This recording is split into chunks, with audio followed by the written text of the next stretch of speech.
Não tem jeito, a alimentação das galinhas é um dos pontos mais importantes da criação. Primeiro porque ela representa de custos, cerca de 70% dos custos de produção estão relacionados à alimentação, à nutrição das aves. E depois, é claro, porque ela reflete diretamente na qualidade do produto final. E por isso no vídeo de hoje eu vou trazer 5 erros principais que os avicultores cometem com relação à nutrição das aves. E se você ainda não me conhece, eu sou o professor César. Sejam todos muito bem-vindos e bem-vindas à Escola de Avicultores. E já vamos direto ao ponto aqui, trazendo o primeiro erro que está relacionado à nutrição, que é a alimentação ou excessiva ou insuficiente. A quantidade de nutriente que aquela galinha precisa tem que ser ideal. Se eu tenho excesso, eu comprometo um monte de coisa, e se eu tenho déficit, eu também comprometo um monte de coisa. Então tem que estar no equilíbrio. E esse equilíbrio nada mais é do que pensar na formulação de ração de acordo com a necessidade daquela ave naquele momento, porque ela tem toda uma fase de vida que vai mudando consideravelmente o que eu preciso fornecer naquele momento em específico. Por isso que a Escola de Avicultores, por exemplo, trabalha com 8 formulações de ração.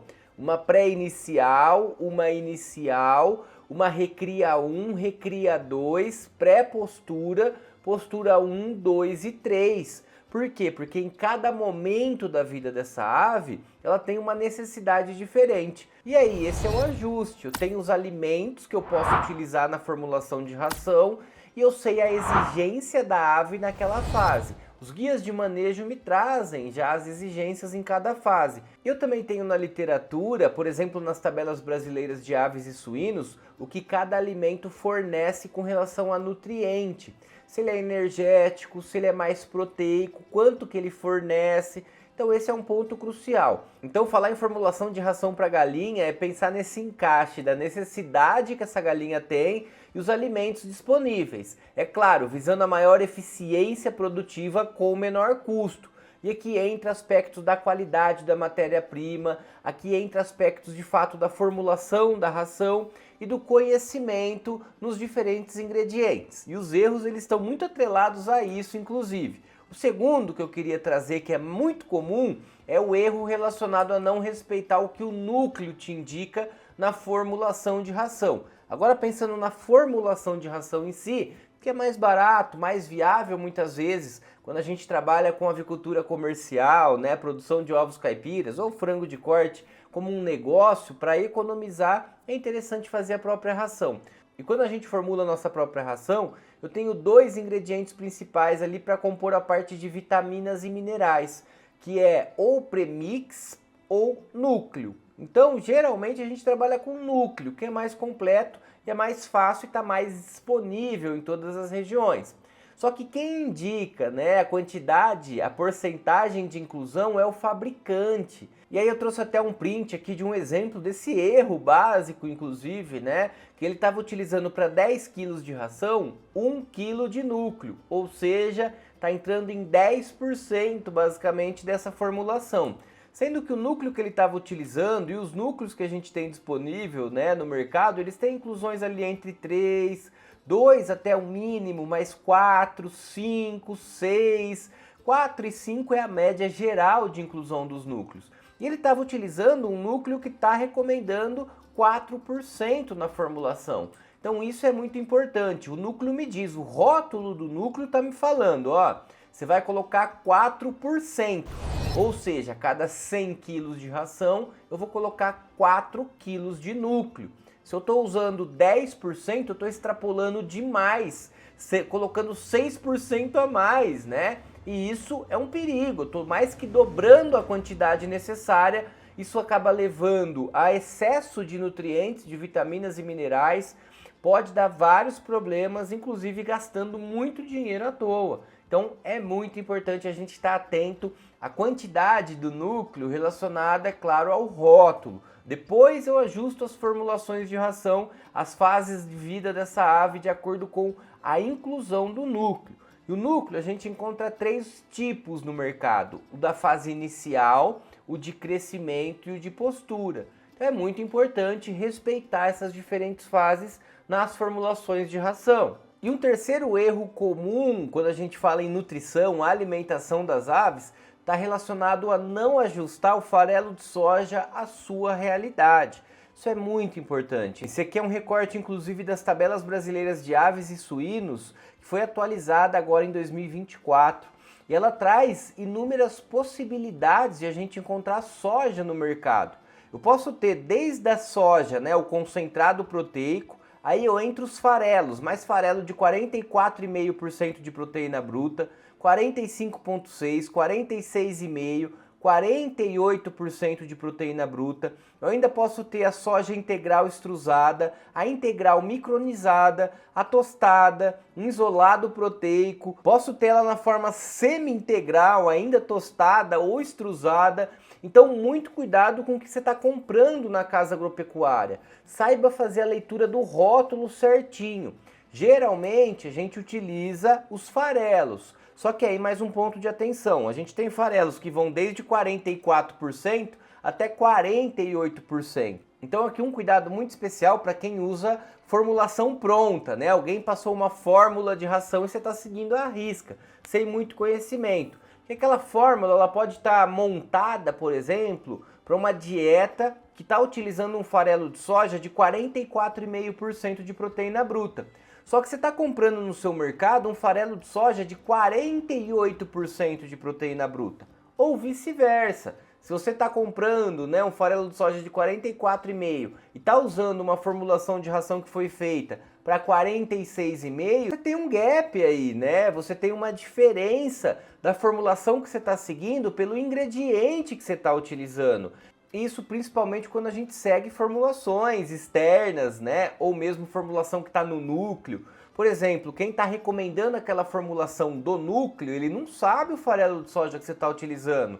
Vai que você está utilizando um de 44% ou 48% e ele está usando uma formulação para 46%, enfim. A grande sacada aqui é você saber exatamente o farelo de soja que você está utilizando. Então no rótulo vai estar dizendo a porcentagem de proteína bruta desse farelo de soja e comparar com a formulação de ração que você está utilizando. Também ter o conhecimento da formulação de ração, né, a porcentagem de proteína bruta que eles estão considerando da soja, do farelo de soja, na hora de formular aquela ração. Isso é muito importante, para não cair naquele primeiro erro, né, ou de excesso ou de déficit. E agora avançando para o quarto principal erro relacionado à nutrição, à alimentação das aves, vamos falar um pouquinho de água. Muitos avicultores subestimam a importância desse elemento. A água é vital para todos os seres vivos e para as aves não é diferente. A água é o maior, é o principal nutriente.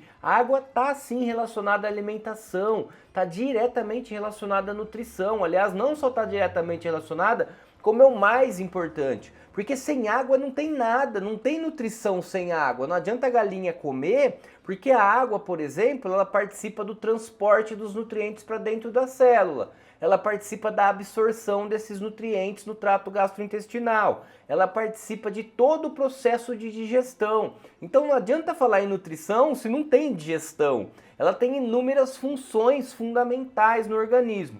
Além disso, 70% da composição do ovo é água. Uma galinha que está em produção, em pico de postura, ela consome muito mais água do que uma galinha que está sem produzir.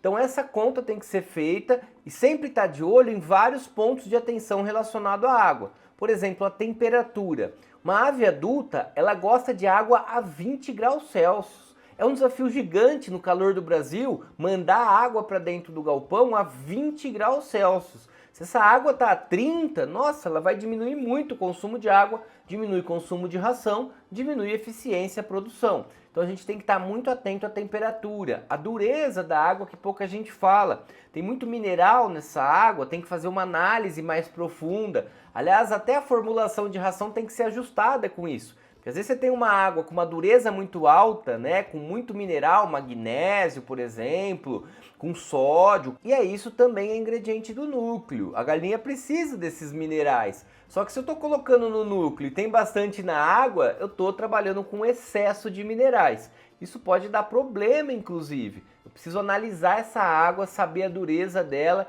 e saber, inclusive, ajustar, olhar para o núcleo e olhar para a exigência dessa ave com relação aos minerais.